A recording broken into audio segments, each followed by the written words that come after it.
हरे कृष्ण। सकल वैष्णव चरण रणवत प्रणाम। वांछा कल्पतरुभ्यश्च कृपा सिंधु भयवच पतितानां पावनेभ्यो বৈষ্ণবেভ্যো নমো নমঃ।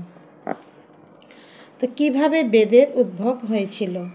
বৈদিক জ্ঞান কোনো জড়জাগতিক বদ্ধ মানুষের অনুমান প্রসূত নয়, তা আসছে স্বয়ং পরমেশ্বর ভগবান থেকে। সৃষ্টির প্রারম্ভে ভগবান ব্রহ্মাকে বেদ জ্ঞান দান করেন। বেদ শব্দের অর্থ জ্ঞান, এবং এই জ্ঞানের উৎস ভগবান স্বয়ং। যেহেতু বেদসমূহ কোনো মানুষের রচিত নয়, সেজন্য বেদকে বলা হয় অপৌরুষীয়।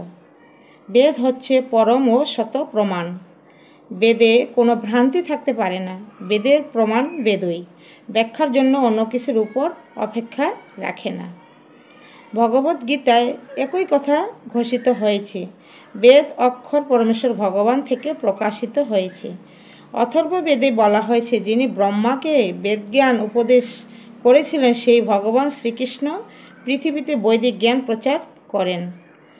ব্রহ্মা বৈদিক জ্ঞান লাভ করার পর তার মানসপুত্র দেবর্ষি নারদ হতে ব্যাসদেব, এভাবে পরধারায় বেদ জ্ঞান প্রভাবিত হয়ে আসছে। গুরু পরম্পরা ধারায় প্রভাবিত এই জ্ঞান প্রামাণিক ও বিশুদ্ধ। রাধে রাধে। সকলে ভালো থাকবেন। হরে কৃষ্ণ।